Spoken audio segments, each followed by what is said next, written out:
Hi, everyone, and welcome. I'm just giving everyone a chance to get in before I get started. So just giving you a couple seconds here.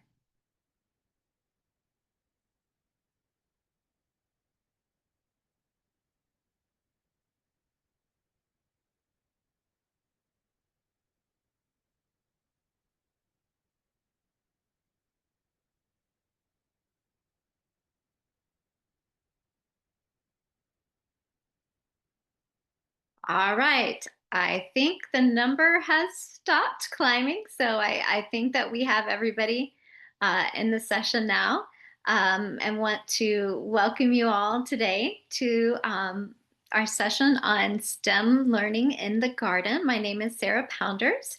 And as we get started, I want to um, looks like audio did not record. Sorry, I'm just seeing some messages. Let me just double check. Let me see if the nope. Looks like from my end, it looks like the audio has started. So um, if you would like to introduce yourself in the chat, feel free to do so. And sorry, just a few technical issues going on back here, making sure I got everything together. Um, Let me check in. Amber, did you see the recording started? Because it looks like it started on my end. Oh, Are you yep, yep, it's working. okay? Just Double wanted checking. before I launched in. I appreciate it. All right, it's all working. Very good. So, introduce yourself in the chat. I'd love to also hear if you have some experience, like just kind of informally chime in if you have been involved in some garden work before. I'm going to be going over today. First, let me go ahead and share my slides. I'm going to be going over today a lot of different things. I'm hoping I don't overwhelm you with too many details, but I do want to kind of give you a broad picture of learning in the garden, STEM learning in the garden, from just basics about gardening, and then also very specific ideas and activity ideas. So I'm going to kind of give you a mix of both of those. So my name is Sarah Pounders, and I am an education specialist at Kids Gardening. I have these pictures in here, just as this one over here in the overalls is me. I started my gardening journey very early. My dad was also in horticulture, and so that is kind of, I grew up gardening. And then these are me and my two kids that are, we had a community garden plot at the time, and I have been with Kids Gardening since 2005 and working on all different things related to our programming, from working in school gardens and also developing our lesson plans and activity ideas, working with our grant programs. So just to let you know that gardening with kids is something that I love. I think that it really hit me in college because I grew up gardening, and I started into all these classes, and I was like, wow, there's people who don't know about plants and don't love plants. So that was kind of my mission, as I want everyone to love plants and get as excited about it as I do. So that's kind of where I'm coming from, to give you a little background. So today I just want to also give us just a really brief background about the organization that I work for, Kids Gardening. We are a nonprofit organization with a mission of creating opportunities for kids to play, learn, and grow through gardening, engaging their natural curiosity and wonder. And we do this not directly by working with kids, but rather creating supporting materials for educators and families and volunteers, anyone, community gardens, anyone who wants to work with the youth in their life. And we do this by providing grant funding. We put together educational resources. Basically, we're trying to inspire people and give you the knowledge to get growing in the garden. And this is just a little bit of information about our impact. But we really do this. We have like three big buckets of work that we do. We do the educational piece, where we have all educational materials. Then we also have the grant funding pieces that are available for schools and nonprofits. And then lastly, we also help with networking, creating a place for educators and those working gardening with youth to talk through the kids garden community. So, and I'll share all of our resources in detail at the end. And as we go along, I just want to also point out at this point that I do try to keep up with the chat, but I'm not always very good at that. So if you have specific questions as we go, please put them into the Q&A function. And in between each set of slides, I'll kind of stop and open up the Q&A to see if there's anything. I'll definitely try and catch it in the chat if you put it in there, but definitely put anything specific questions in there, and we'll stop between each section. So I'm going to kind of go through 4 different sections today. First of all, it's just talking about the benefits of learning in the garden and learning STEM in the garden specifically. Then some basics around starting a youth garden. I'm not sure how many of you are brand new to it, but I want to do an overview of that for if you're coming in really new and you're just wanting to get started. Then I'm going to jump into some specific lesson and activity ideas to really showcase some of the fun and easy ways to really connect to, especially for young gardeners. I know this audience is for the pre-K through 3rd grade audience, so trying to focus in on that. And then last, I'll end with just very specific garden resources that are available to you to help you get started. And all of this slideshow is, of course, available to you as part of the session. And we also have an additional resource too that'll be in there that I'll talk about in a minute. So benefits of learning in the garden. And this is something that people just, I really feel like you probably have seen these. First of all, being in the garden is hands-on and experiential learning. It's just natural part of the space is that it has to be hands-on as you're caring for the plants. This is definitely something that you get involved in, and there's always something going on. That's the beauty of the garden, is that you can't control plants. They're not exactly the same every time. Every seed you plant, something different is going to pop up. It's just anytime you're working with life. So it's just inherently that hands-on and experience is there. It's a great way to inspire inquiry and exploration.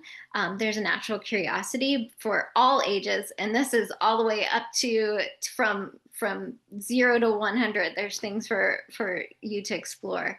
It really does foster a sense of excitement and joy for learning. It's something that people just are naturally drawn to, and so you can really take advantage of that sense by using the garden as a learning tool. It provides obvious connections to nature and to your food. It offers lots and lots of different ways to combine and use interdisciplinary experiences. So to use multiple streams and introduce subjects and ways to show how they're connected, because everything's connected in the garden. And it also offers a lot of opportunities for therapeutic sensory experiences. So it's something that may be very flexible, that you can use for all different audiences. So all of those benefits apply to STEM, but beyond that, some of the benefits that I specifically wanted to mention related to teaching about science topics is the fact that it can be a learning laboratory. So it's a great space to experiment, to really use the experimental process. It provides relevant and practical experiences too. So it's something that in the garden you can see every day, and it really, like, the kids can see themselves using this information in their everyday life. Provides lots of opportunities to observe, to experiment using standard and non-standard tools, and also tons and tons of opportunities for data and presenting your results in all different ways. So that's kind of the overview of some of the benefits. So one thing I do want to say whenever I talk about the benefits is how much I love gardening and garden programs for kids of all ages. But just having a garden in itself, just putting it out in a schoolyard or an open space, does not actually help you totally reap all those benefits. You have to make sure that you carefully plan so that both the garden and the garden program, so that you have that significant impact. There's, of course, you have to make sure that there's time scheduled for the kids to visit and to observe on a regular basis. So that's just kind of like the entry level of being able to use the garden, not so that it's just something pretty over in the corner that maybe they'd see, but actually to intentionally schedule that time for them to use the garden. So that's the first thing. Another thing is that every garden is going to look different, and you want to make sure that your garden is going to meet the needs, your goals that you already have in place.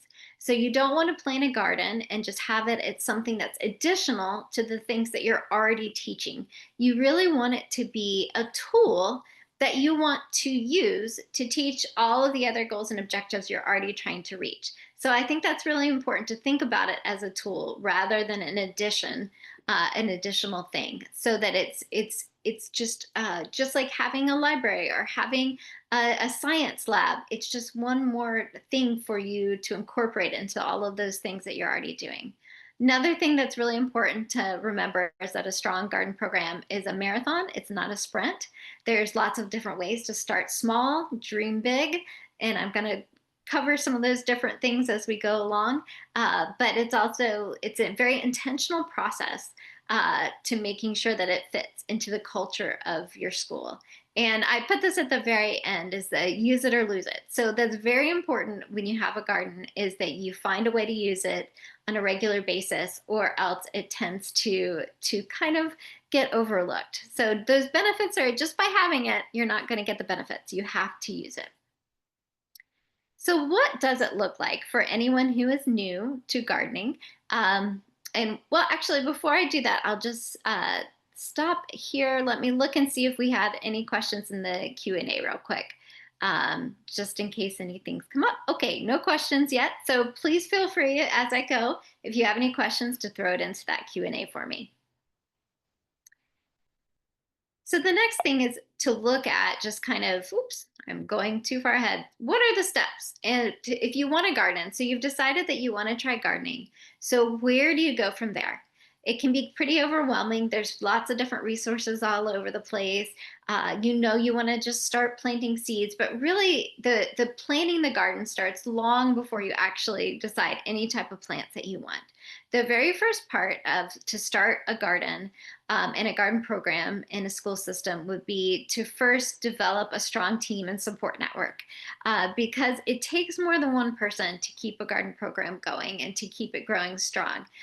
So having a group of people that are going to support it, and if nothing else, be the cheerleaders for it, to help you find resources for it. You really want to make sure that you're just not out there alone, one person trying to get your garden growing. So that's why the first step is always develop a team for your support.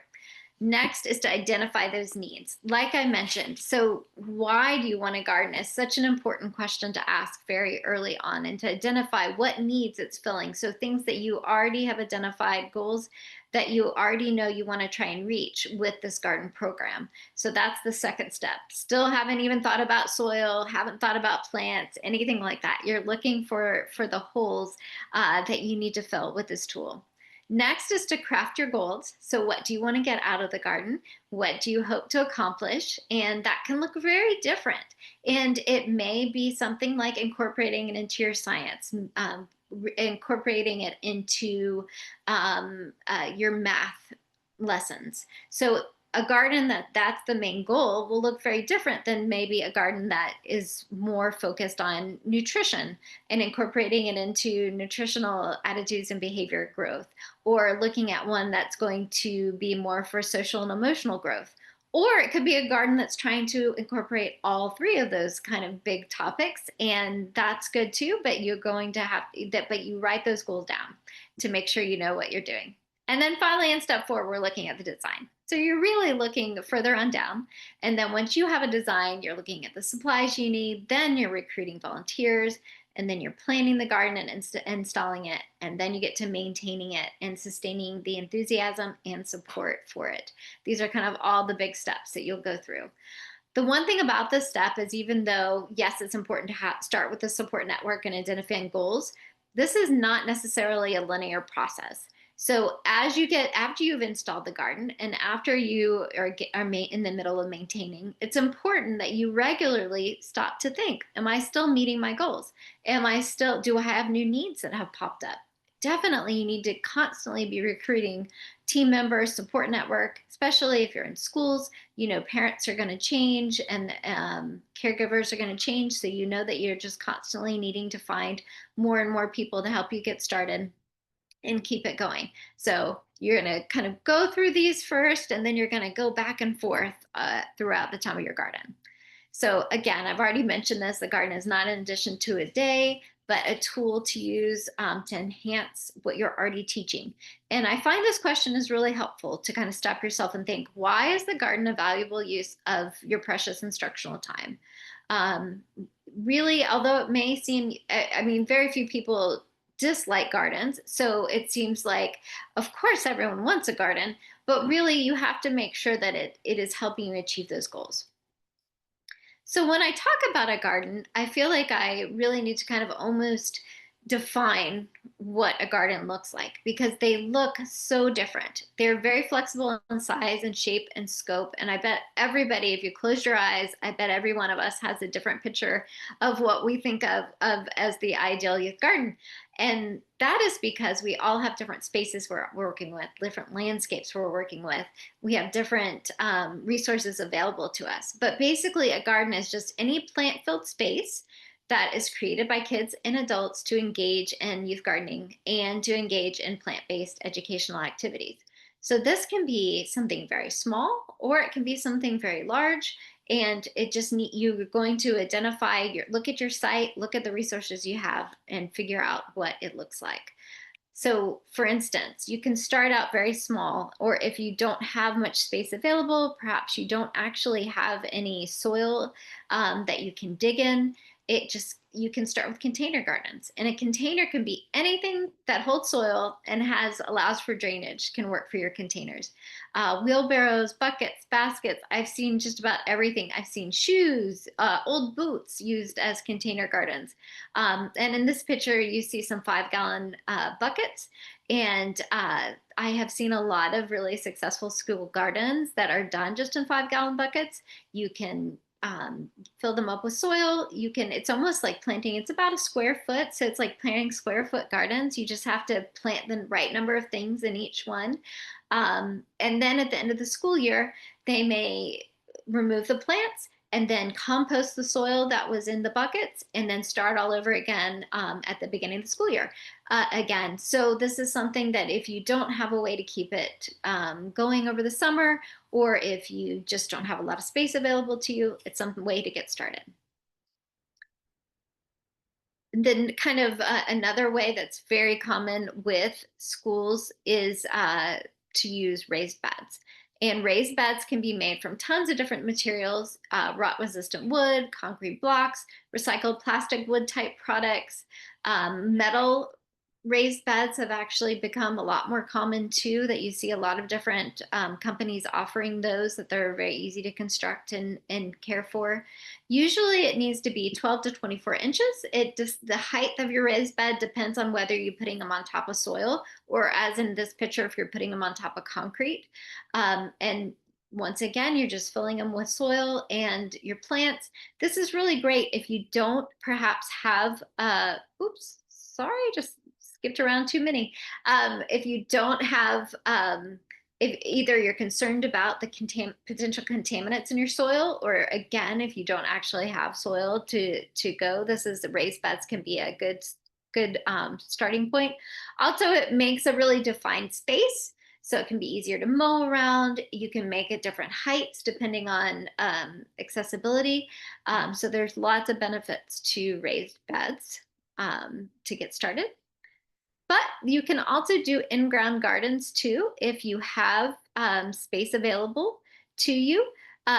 This is, I love this picture. This is a bean fort. So it kind of, anytime you want to create a space in a garden that kids can walk into, sometimes the in-ground gardens can be helpful. Sunflower house is another one that is common. I'm sorry, I keep scooting around on here. So if you have soil available, the in-ground gardens are another option. Indoor gardens are another thing. If you have no outdoor space available, there's actually a lot you can do just with an indoor space. So for instance, here you can see it's even on wheels. So this is a mobile indoor garden. You can use a window that has really good light space. You can use grow lights. And this can allow for year-round opportunities. So especially if we have anyone who's on here from a northern climate and you're really limited at what you can do during the school year, indoor gardens are a really good alternative.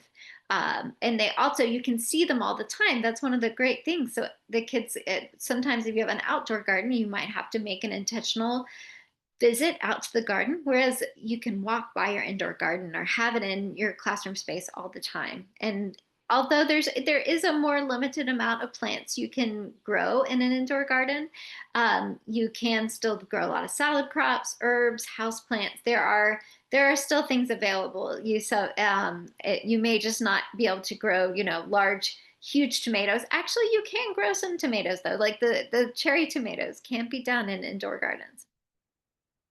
A last thing to mention is that a garden and garden program, you don't necessarily even need a traditional garden. You can also use a green space or a natural playscape that allows you room to incorporate plants and manipulatives with natural materials. And that would also give you a space to do those gardening activities, places to dig, places to water, places to see nature, and the cycles changing.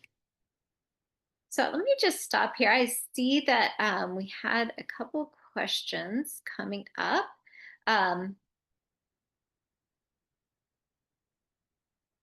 let's see. I am just going to stop my share for just a second. I'm having a hard time finding the Q&A button for some reason. And I saw some come through there. So one question that came up here is,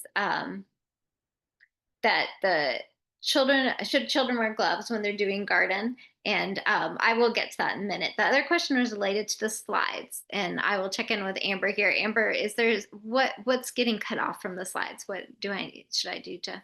I'm gonna look into it right now. I think it's what we have uploaded to our resources, so I'll investigate that while you're still presenting, and we'll work on getting that fixed. Okay, so it's not what's showing up right now for the. No, your screen looks fine. I think it's what's in our resources tab. Okay, excellent. Okay, just wanted to double check. Sorry about that.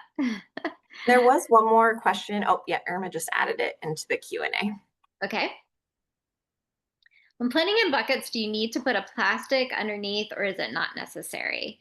So if you're planting in buckets, it depends. If you are, that's a good question, because if you're planting in on top of soil, the one thing about planting in buckets is that it would be hard to mow around them. So if you are planting it on ground on like on top of a ground space that might be covered in grass, and so that potentially, and how many buckets you have and that kind of thing, you might have to, if you had grass under there, you might have to move them and then mow the grass and then put them back. So that's just kind of a maintenance kind of thing, depending on what you have. So that is one solution I have seen used if you have a bucket garden, to put down some heavy duty landscape fabric, and then use the buckets on there. And that just is helping with like maintenance of the grass. So you don't have to do that. You can definitely have them there. It just makes it harder to either weed eat around them, or just, you could also put them in an area that has pea gravel or anything that can the water can drain. So it really depends on your maintenance. So that's a really good question. Good question on that. Thinking ahead you always want to make sure your maintenance department is happy. Because they can be either your biggest cheerleaders, or you can irritate them to no end. So you do need to keep them in mind as you're making all these decisions. Thank you for that question. So just kind of jumping in. So once you kind of choose how you want to grow your plants, you can then look at, it's only then after you kind of looked at your hardscape, do you start looking at your plant selection. So what can kids grow in a garden? It really is, there's so many different things that you can grow. You're kind of like you're looking for things that are fun, and you're also looking for things that are easy, because the whole goal of your youth garden is to enjoy it, to have a lot of fun experiences with the kids, to have opportunities for experimentation. It's not to have fussy plants that are going to take a lot of time, or to have problems that you might have to deal with. So you want something that's fun and easy to grow. You want to make sure that you have diversity of things available that are all going to um, kind of appeal to their senses, because especially with like young kids, that's really something that they get excited about. Um, they're not going to necessarily get excited about the prize rose that has covered in thorns that they have a hard time getting close to. What they'll like are those plants that they can touch and feel and smell, that are on their level. Yeah, so definitely you want to appeal to the senses and things that promote garden health. Once again, you want to choose things that are really good for your area, that are easy to grow. Especially with young children, we generally suggest you avoid poisonous plants. And there in the handout that I've shared, it has a link to some web pages where you can kind of reference that. Although it's an important lesson for kids to learn that you can't eat everything that grows. It's definitely like a life skill that we all should learn and know.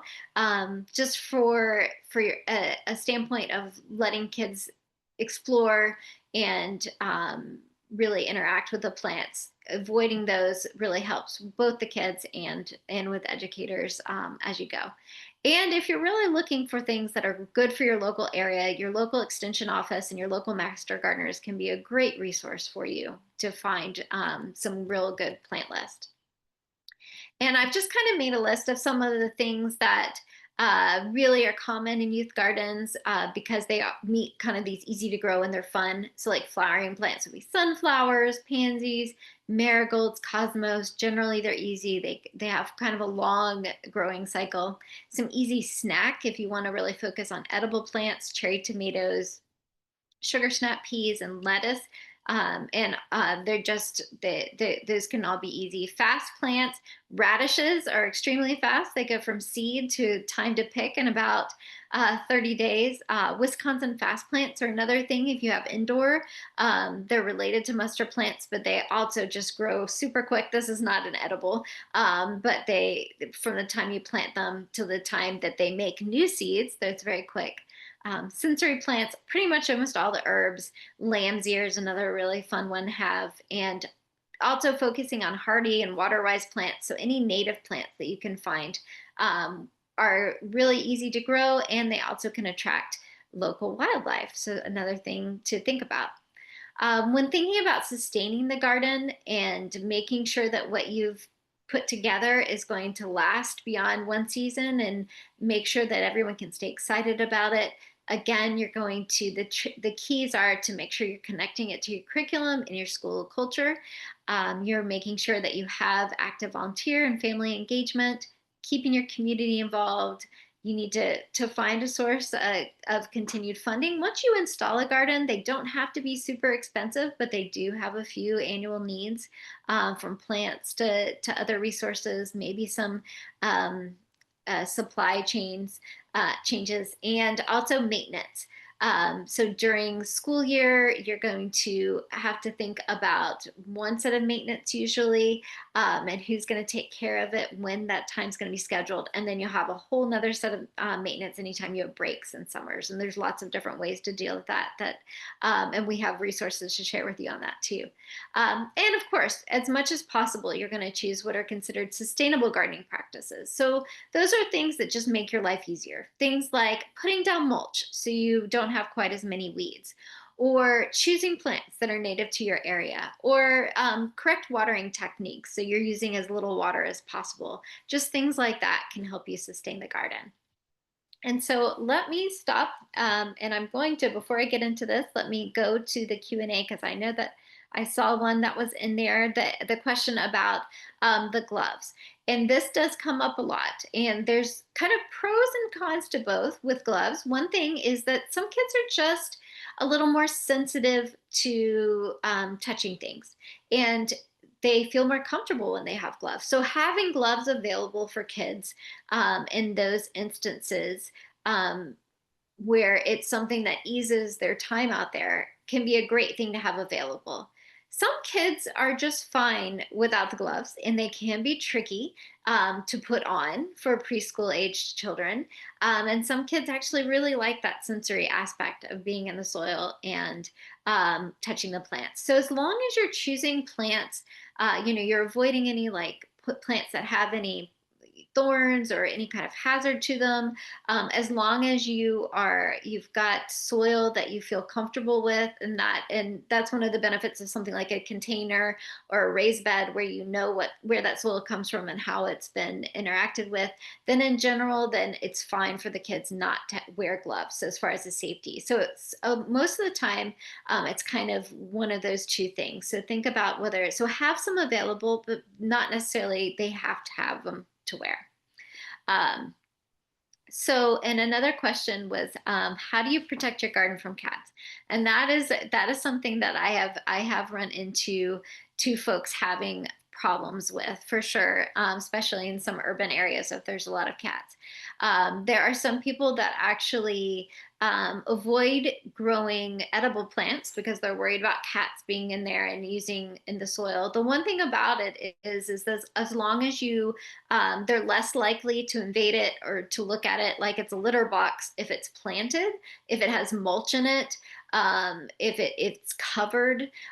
So one thing is to make sure not to leave it empty all the time. And there's a great resource actually that was from California and related to cats. And I don't have the reference with me, but I will try and find a way, Angela, to get that information to you, because it's definitely something that we have seen folks take on. But the main answer is try to make it space that it looks like it is not something that's attractive to them and to them. And so I'll try and follow up with you if you want to like send me your email address, and I can follow up with you, and I'll have my email address at the end. So those are both questions that are definitely commonly asked. Thanks guys for asking those.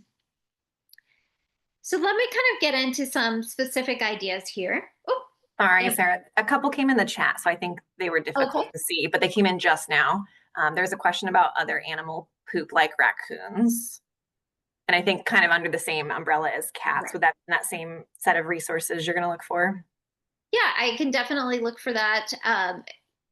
The one thing I will say is that um, generally it's related to when they're not, so for instance like having mulch down that kind of that can keep them from doing that. When it's in an area where kids are regularly there, they tend to actually stay away for some of those areas that have a lot of interaction to them.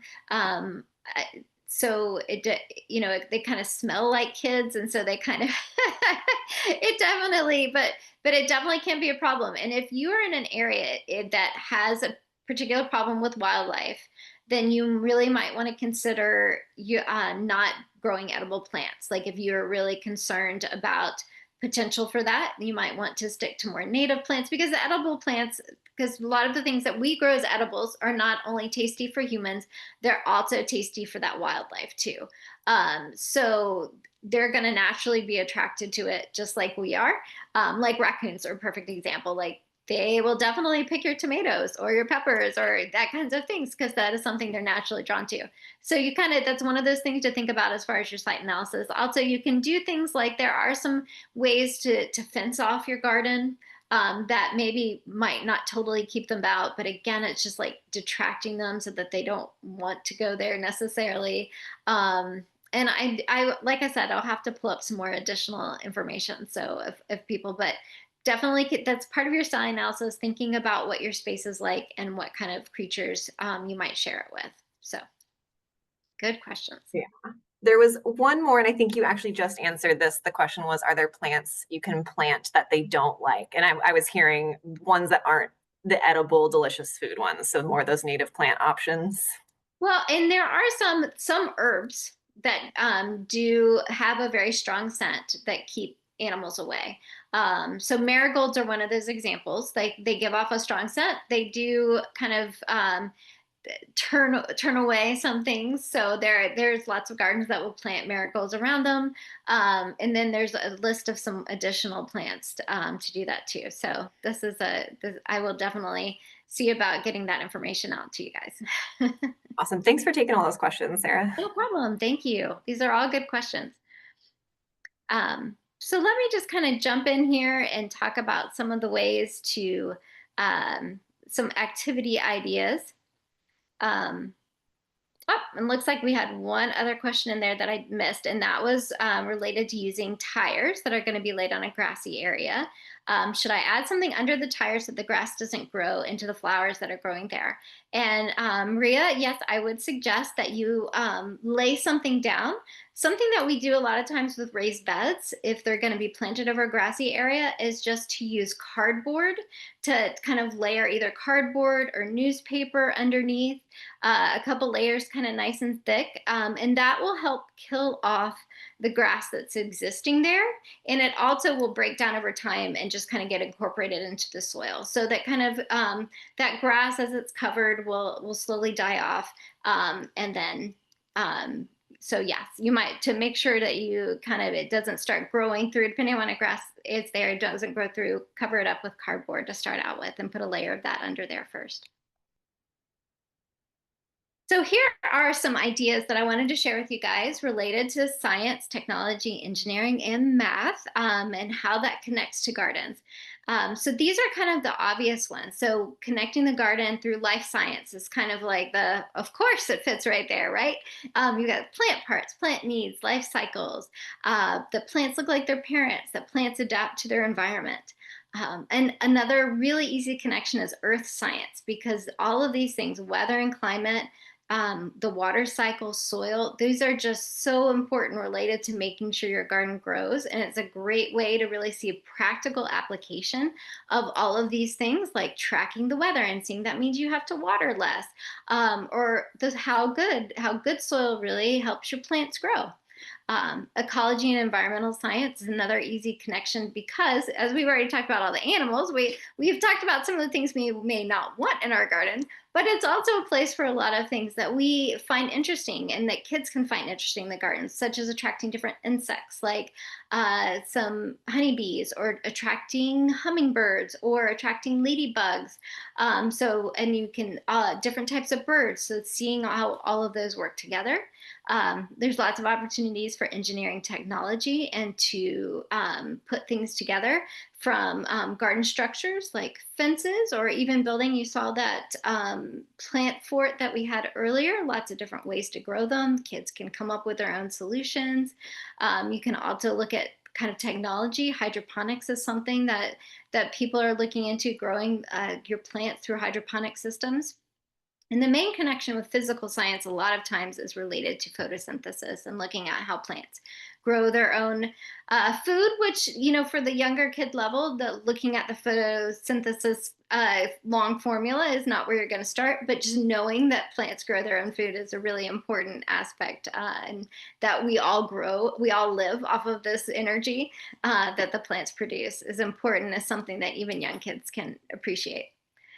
So just some specifics to science. And I love this little picture with the plant growing in the test tube. But again, the garden's such a great place for exploration and observation, looking at all stages of the experiment process, comparing and contrasting things, looking at all the different textures, looking at how different plants grow, how quickly they grow, how tall they grow, why they grow the way they grow, looking at a lot of different vocabularies. And there's a lot of problem solving involved too, related to getting your garden to grow. And of course, just the natural introduction of the cycles of the season all these things are things that are very easy to showcase.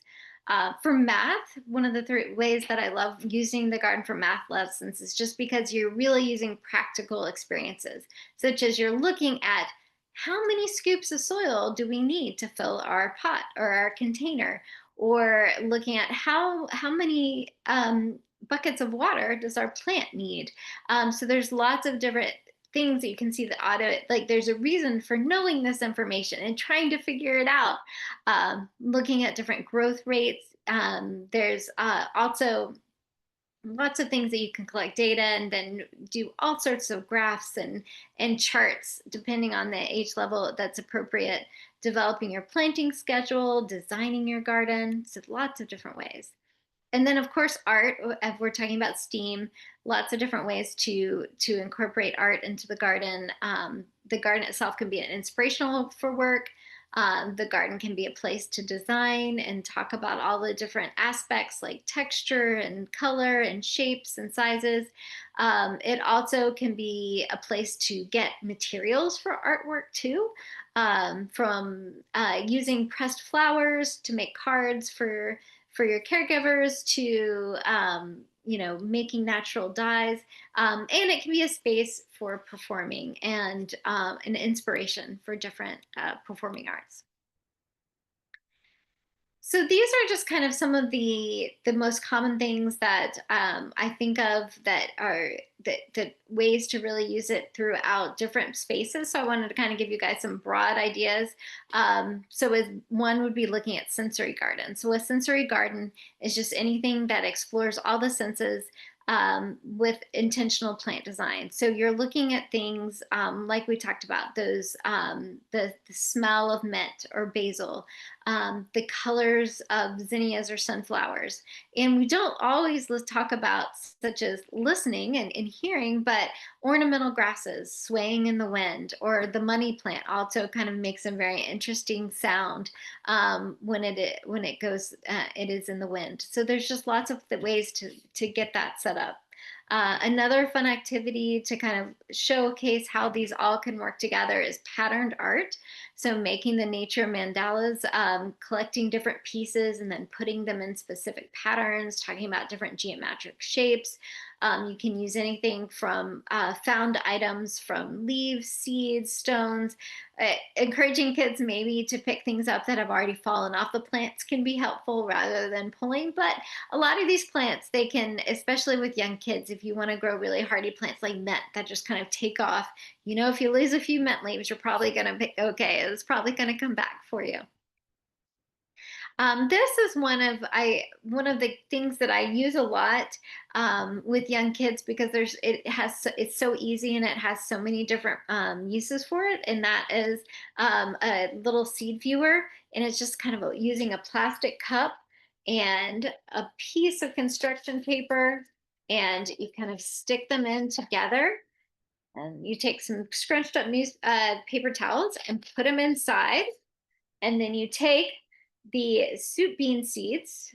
It's just the seeds from the soup bean aisle from the grocery stores. So you can buy a lot of them for a fairly low cost. And you kind of slide them in between the two. And then you water the paper towel and the seeds will start growing. And the reason I love this for experiment is because the materials are all very inexpensive and you get your plant growing. But then you can do things like put them in sun and put them in shade, put them in a closet. Is it going to grow? What's going to happen? Water them or don't water them. What happens? Put them in a refrigerator, put them outside in the middle of the winter. They're just a really easy tool for experimentation and to watch different factors and how that impacts plant growth. So I always have to mention seed viewers as an easy tool for the garden. So another thing to think about is all the different ways that you can measure by looking at height and length. And you can use all kinds of measurements, from using an actual ruler to using a string and different strings to find something that's the same length as your string, or to find things that are the same heights as each other so you can walk around and kind of compare. Also, there's a lot of really fast growing plants can be fun for young kids. Young kids do like to see change pretty quickly, and there's things like cucumbers, beans, and sunflowers and tomatoes that grow really quick and are well adapted to seeing those changes pretty quickly. Another activity that is a lot of fun is, and especially for the fall, is to look at all things pumpkin. There's so many different things you can do with pumpkins. You can use them to count seeds, before you open it up, guess how many seeds you find and count them. You can use them for sink and float experiments. You can measure them in all different ways. This picture here is of a pumpkin that is looking at decomposition and looking at that cycle. So it was brought indoors, so it's enclosed in a container so that as it breaks down, there's a layer of soil in the container and the pumpkin's on top and it's enclosed. So as you get kind of mold and fungus and all kinds of things that build up, it's not just open up in the classroom. So there's all sorts of things that you can do with pumpkins. So bringing that up is a common one. Plant leaves, so many things there too, because they come in all shapes and sizes. You can compare them to different shapes that they're learning. You can talk about the area, even with the youngest kids. Instead of like trying to calculate the area, you can say how many blocks would fit on this leaf, how many blocks will fit on this leaf, and can kind of compare them. You can order them and sort them from smallest to largest. Seeds also make a really good counting activity, sorting activity, thinking about shapes in an area, sorting them in order. I love having some ice cube trays around anytime we do seeds. It just makes them very easy cleanup, and lots of different activities you can do, and even games you can play with the seeds. Flowers are the same way. Use them as accounting tools, sort them by size and shape, graph your experiences. The one thing I will say about flowers is that as we talk about pollinators and how important the flowers are to pollinators and their diets and thinking about growing seeds, it does, you want to make sure that any type of picking of flowers that the kids understand that those are the food for the pollinators. So a lot of times the flower activities, because sometimes it can be hard for young kids to really get in depth with the flowers and petals, to hold off until you get to the point that you can do that, or either have the flowers as they fall off. So just a little something. We do have a book that's called Math in the Garden. I just wanted to kind of mention it because it is kind of fits into what we're talking about today. And it's specific to just kind of an overview of something that was developed through University of California Botanical Garden and Lawrence Hall of Science many years ago through the National Science Foundation grant. And it just specifically focuses on looking at math in the garden. And it's a natural combination of math and science because of the garden, of course, but it looks at numbers and operations, such as looking at how many seeds in a tomato and measuring it in different ways. Talks about a section of it's on measurement, looking at different ways to measure plants, as I was talking about with non-standard tools, looking at weight, kind of you can create a kind of balance scale using just some plastic containers. Like you can see it in this picture, but it has a hanger and you hang two different plastic containers. The containers need to be the same size, and just put a weight in the middle, like a heavy washer, to be the center point so that you can look to see if it's even or not. And then the kids can hang it and compare things to each other. Which is heavier? Which do you think's heavier? And then put it in there to find out. And also looking at geometric patterns. Again, fruits and vegetables can be another fun source for looking at patterns, in addition to, we talked about the nature mandalas, but that can also be a fun way to look at patterns. And again, lots of opportunities for data analysis and collecting that information.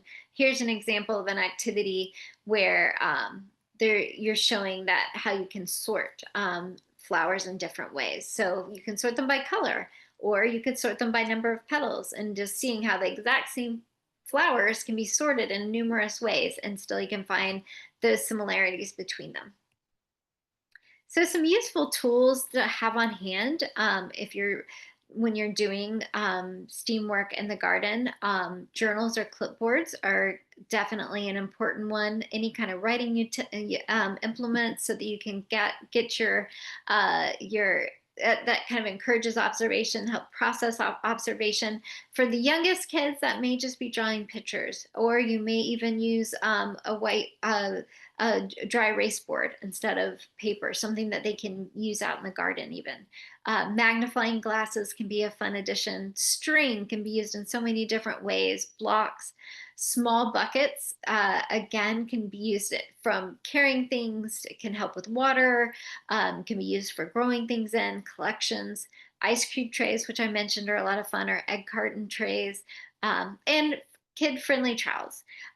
Honestly, some of the tools that I probably use most for, especially for the young kids in the garden, are small 3-gallon buckets and a few small plastic trowels. And those are the main tools that we used. So let me just stop. I'm going to check and see if there's any more questions in here.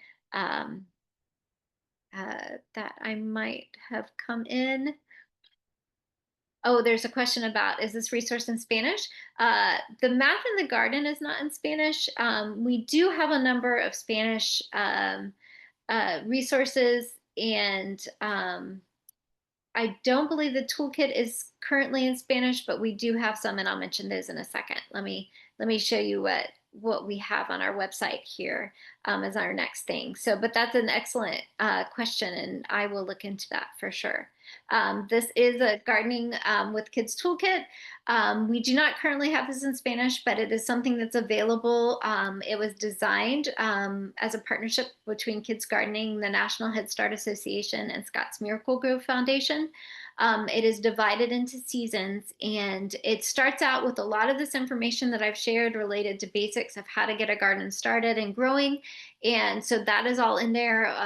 Plant ideas and suggestions, that when I talked about the links to poisonous plants, that's all in there, and for you to download. And then each season has its own set of activity ideas, plant suggestions, and a scavenger hunt for each one. Scavenger hunts are a lot of fun. Great way to hone your observation skills while also the kids feeling like they're playing a game. So that's one of the the beauties of a scavenger hunt. It feels like a game, but they're really learning in disguise. And so that is something that's available. And some of these activities we do have some resources in Spanish, and I'll get to that in a second. We also have the Seeds of Success Toolkit. This toolkit is more about getting that garden program starting. So this is more about the basics of how you go about getting a team together, how you go about planning your goals, specifics related to design of the garden, all of this. So this is about the garden program toolkit, and this is available in English and in Spanish. So this is our website where a lot of these resources that I've talked about, we have a real plethora of things that I'm going to just kind of go through it in general. But when you come to our main page across the top, you can see that the different options to choose from. We have a lot of lesson plans. We do have some in both English and Spanish for the Spanish question. All of the Spanish resources, when you go under Learning Tools, it has its own page if you want to just specifically focus in on those. The lesson plans are developed, and they can be sorted, as you can see, by content type, topic, age, season, whether they're indoor, what they can be used indoor or outdoor. And all of these are available to download, to read online, or to download as PDFs for free. And they're a wide range of ages and topics. Then, and the lesson plans are more designed for some things that you definitely use in a classroom setting. Whereas then we also have a whole set of activities, and the activities can be more informal. They are things that are a little bit faster usually. Might be something that kids could also do at home.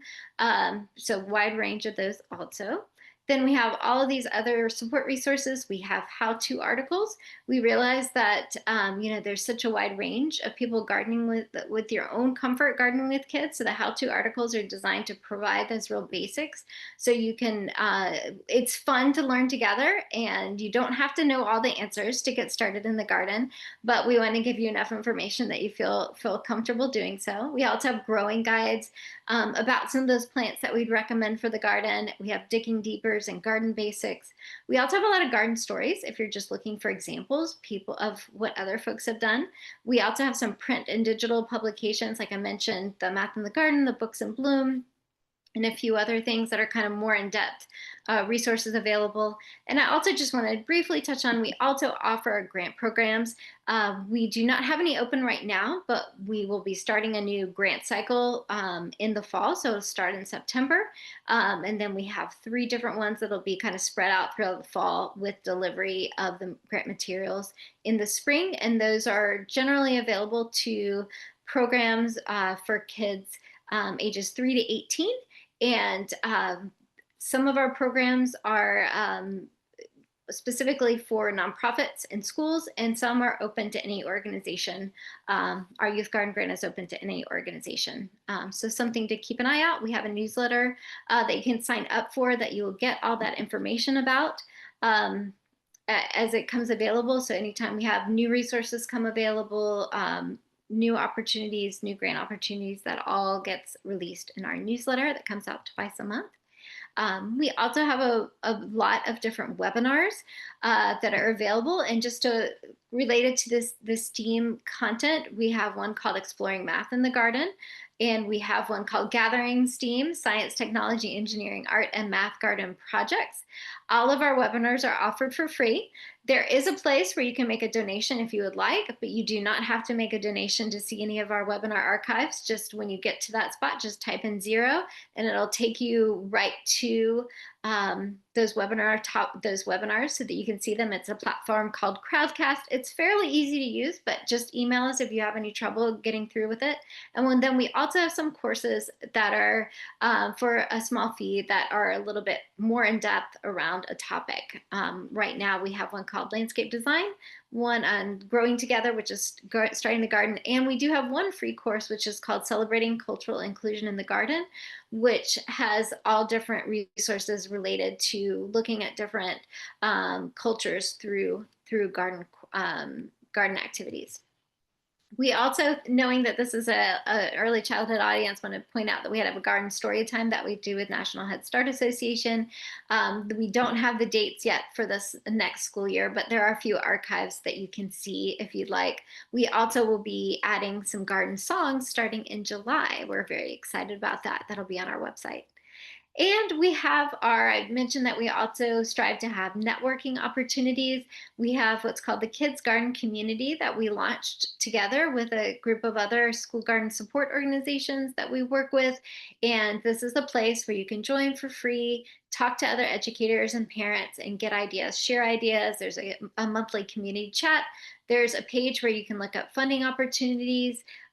There's the resource libraries where you can look up resources. So it's just, it's like a social networking platform specific to gardening with kids. And my last slide, and I know I'm starting to run out of time, I think I probably tried to accomplish too much in this space, is just please feel free to email us. This email goes straight to me, but if one of our other coworkers might be better to serve you, I can move you over to them. info@kidsgardening.org. And our main website is kidsgardening.org. So let me see, I think we have some questions that I'm seeing, so I want to make sure to get to that. So someone asked if you can have a copy of the slides. Yes, the slides are in, and they should be, I'm pretty sure that I saw that available in the downloading for the webpage. And so yes, you can definitely get a copy of the slides. And Yeah, I feel like if I can just add in the resources tab at the bottom of your Zoom window, you can download the slides directly. We did replace it. We know the original one, that was our bad. We had cut off some of the information, so it is in that tab. If you don't see the resources tab, go to more with the 3 dots, and then you'll find the resource tab. excellent. Thank you so much. I didn't know if that was maybe how I had saved it or not. So Nope, that was us. yeah, so I know I went through a lot of those. Did I miss any other questions that might have been in the chat? Anyone have anything else that I missed? I think we have just a couple minutes here before you have to hop off and go to your next one. I'm not seeing additional questions, just so much love and appreciation in the chat for all your fantastic resources. Well, thank you guys so much. And thank you for all the great questions because now I know some things that I definitely need to add. So those were all really great questions. Well, fantastic. Thank you Well, so thank much, you so Sarah, for all your information. For our attendees, if you go back to the Zoom events webpage, you'll be able to join the resource break if you want, or otherwise, lunch break is after that, and then we'll go through the after lunch keynote for your next session. All right. Well, please contact us if you need more information. And like I said, I will try to look into the animal thing and figure out a way to. I don't know if can I get that put up on the website later? Do you guys? I don't know if that would be possible to add another resource there or not. Or just We email me and I'll get it to you. You have my email address. Email me and I'll get those resources to you related. If any of those people that were interested in finding out more about protecting your garden from those cute but slightly deviant garden cats and raccoons and mice and all those little creatures that are cute, but you don't necessarily want them in the garden. I will be happy to share that with you. So send me an email. All Oh, right. fantastic. Well, thank you so much. Thank you. Thanks, everybody. Thank you. Bye.